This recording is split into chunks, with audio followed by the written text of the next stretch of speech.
आज आम्ही आलेलो आहोत माथेरान दस्तुरी या ठिकाणी आणि आजचं लोकेशन आमचं आहे पॅनोरमा पॉइंट।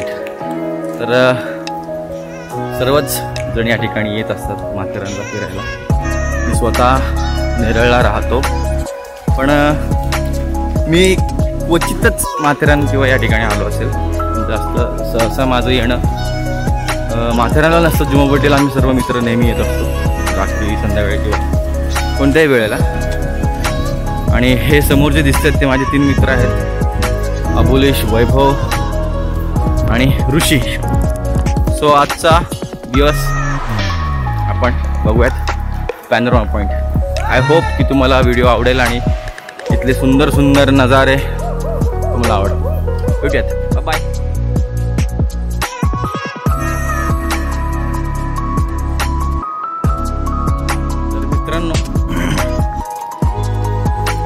गेली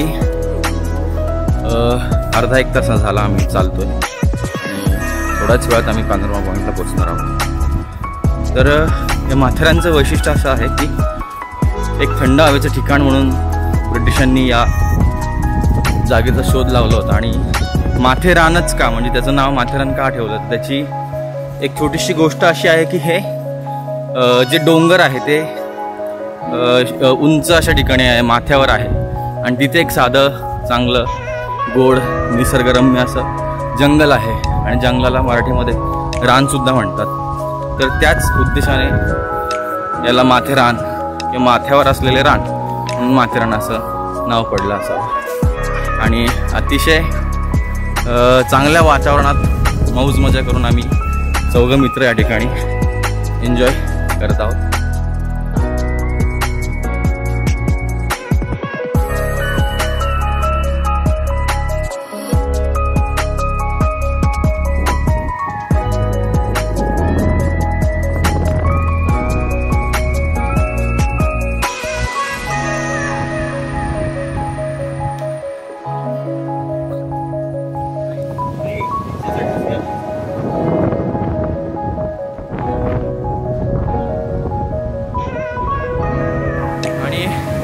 थोड्याच वेळात आम्ही पोहोचतोय पॅनोरमा पॉइंटला, पण त्या अगोदरची दृश्य तुम्ही बघू शकता। आम्ही माथेरानच्या पॅनोरमा पॉइंट समोर आहोत। हे ढग नाही आहेत, ही खालची दरी आहे आणि धुकं एवढं आहे की तुम्हाला वाटेल की ते ढग आहे। आणि अतिशय चांगला असा अनुभव या ठिकाणी माथेरानमध्ये घेत असताना मी तुम्हालाही चांगलं रिकमेंड करेल की या जागेला नक्की तुम्ही भेट द्या पावसाळ्यात अवश्य।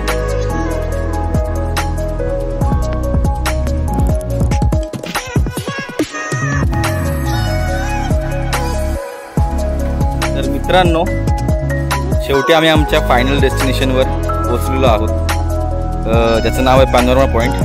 आणि मला तुम्हाला दाखवायला आवडेल की आमच्या माथेरानचं पॅनोरमा पॉइंट कसं दिसतं। ही भव्य मोठी अशी दरी, त्यात तुम्हाला दिसणार नाही कारण धुक्याचं प्रमाण वाढले, पण या ठिकाणी आमचं नेरळ आहे आणि खूप सुंदर असं दृश्य आम्ही या ठिकाणी एन्जॉय करतोय। तुम्ही सुद्धा एन्जॉय करा आणि हा व्लॉग जर तुम्हाला आवडला असेल नक्की लाईक करा आणि कमेंट्स करा, कारण मला तुमच्या कमेंट्स भरपूर आवडतात। माझे काही मित्र नेहमी माझ्या गाण्याच्या व्हिडिओजला कमेंट्स करत असतात। मी पहिल्यांदा या ठिकाणी ब्लॉग करण्याचा प्रयत्न केलेला आहे। आय होप तुम्हाला आवडला असेल। भेटूयात, बाय बाय, सी यू। दिलों में तुम अपनी बेताबियां लेके चल रहे हो तो जिंदा हो तुम, नजर में ख्वाबों की बिजलियां लेके चल रहे हो तो जिंदा हो तुम, हवा के झोंकों के जैसे आजाद रहना सीखो तुम, एक दरिया के जैसे लहरों में बहना सीखो, हर एक लम्हे से तुम मिलो, खोले अपनी बाहें, हर एक पल एक नया समा देखिए निगाहें, जो अपनी आंखों में हैरानियां लेके चल रहे हो तो जिंदा हो तुम, दिलों में तुम अपनी बेताबियां लेके चल रहे हो तो जिंदा हो।